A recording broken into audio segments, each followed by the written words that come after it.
Stories are one-way streets. My name is Osadmebi, and every week I will tell you a short story written by a Nigerian writer or author. That's the long and short of it.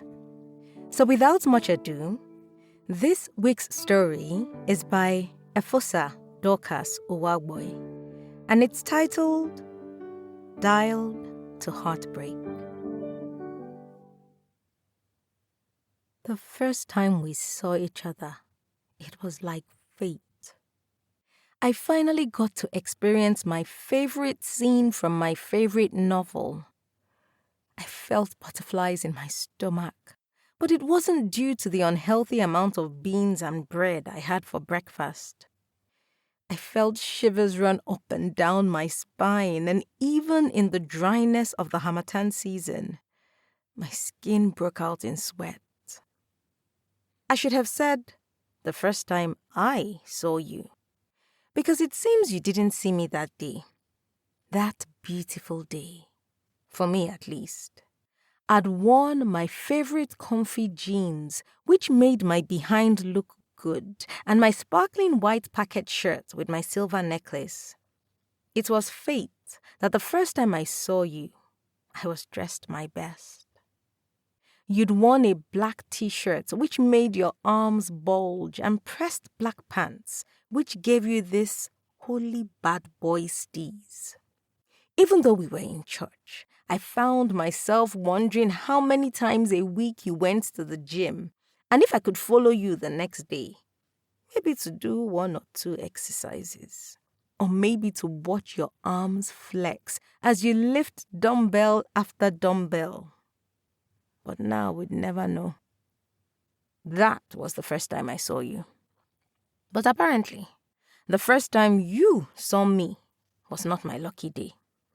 I had lost my silver necklace, and I couldn't find my sparkling white packet shirt in the basket of laundry I kept saying that I would do tomorrow.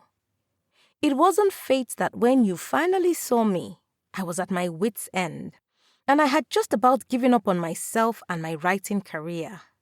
I just wanted to cry to God about how my life was unraveling when I came to church that evening. But you saw me, sweaty, but yet so beautiful. Those were your exact words when we talked one night about our first meeting. Or rather, you talked, because out of embarrassment, I couldn't say the first time I'd seen you was a whole 2 months before that day. I smiled shyly and had to recount a day I'd rather forget simply because that's what you remembered. That was our new fate. At least, we had an agreed date for when we met. 3 weeks later, after we had danced around each other with unspoken words acting as lyrics to a silent song, I asked for your number, when by societal standards you were supposed to have asked for mine. I promised to chat you up on WhatsApp. I got home that night from church, adrenaline pumping in my veins. I kept checking the time. I didn't want to chat you up so early so I wouldn't seem desperate. And I didn't want to chat you up too late so I wouldn't seem disinterested. Gosh, it was a delicate balance of time. But 3 hours seemed like good enough time to have elapsed for me to chat you up. And so I did. You replied within 5 minutes. And that day, we talked well into the night, doing a 9 to 5 we swore never to do in our careers. We talked for a month, always stealing glances, always giving inside smiles, and always giggling at jokes which made no sense. At least I did. I stole glances, I smiled, and I giggled. In hindsight, I see now that you were humoring me. My heart broke out of its love-bubbled shell the day I borrowed your phone to dial mine when I couldn't find it in my bag. We had gone out to eat, and in the rush and excitement, I had forgotten my phone on the counter at home, running to go meet you at my door. It was our first date, and I was super excited. I borrowed your phone, and absent-mindedly, you gave it to me. I choose to believe that if you had thought twice, you would not have given it to me so fast. I dialed my number. It rang, but there was no name. So I cut the call and dialed again.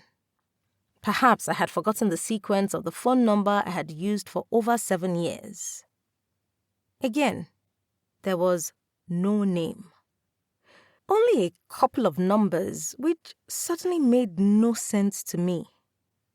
With shame filling up the empty spaces in my heart where love once danced like a fool, I gave you back your phone and quietly told you that mine was most likely at home. At this point, you realized your error. But what could you say? I had fallen in love with you, and you didn't even have the decency to save my number.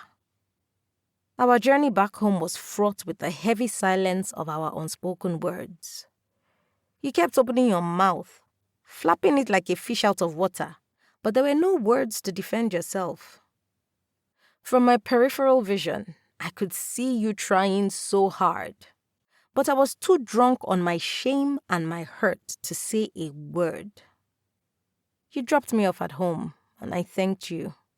There was a finality to our goodbyes, as if to say, we tried, but this is where our journey ends. I walked into my house and found my phone staring at me from the counter. I saw my missed calls from your phone. Davy, with 5 love emojis and a padlock emoji. Shame. I deleted your contact till it was merely a sequence of numbers in my missed calls list, and I went to sleep. That night, I tossed and turned, tormenting myself with thoughts of every late-night conversation that went well into the mornings, every hidden glance and smile we exchanged. I willed myself not to cry, and I hardened my heart. I guess it was fate. Something so simple as an unsaved number could unravel something that looked so momentous and life-changing in my eyes. On Sunday the next week, I saw you, but there were no smiles on my face, no inviting looks. There were no hidden glances or inside smiles to be had. I passed you in a blur of perfume and indignation, and I had worn my only trusted bone-straight wig just so I could flip it in your face. A man who couldn't be bothered to save my number did not deserve my smiles, and neither did he deserve my Sunday greetings.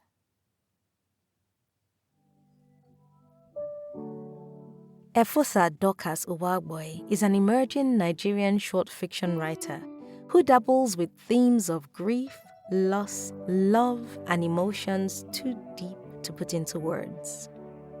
When she is not writing, she is teaching English to passionate young learners. You can read more of her work on Medium at Dorcas_writer, on Substack at Efosa Dorcas, where she writes the deep thoughts that plague her mind, and on the Kalahari Review. Connect with Efosa on X at Uwagboe_Dorcas, and on Instagram at Dorcas_writer. Details and links will be in the episode description. If you've got a story you would like to be featured on this podcast, or a published book you want to make into an audiobook, I would love to hear from you. Send an email to info@osadumebi.com or send me a message at Osadumebi on either Facebook, Instagram, LinkedIn, or X. I look forward to collaborating with you. And if you've enjoyed this week's episode, please subscribe, leave a review, and share this episode with that one person you know will enjoy listening. Tell them that stories are a good escape for a few minutes each week.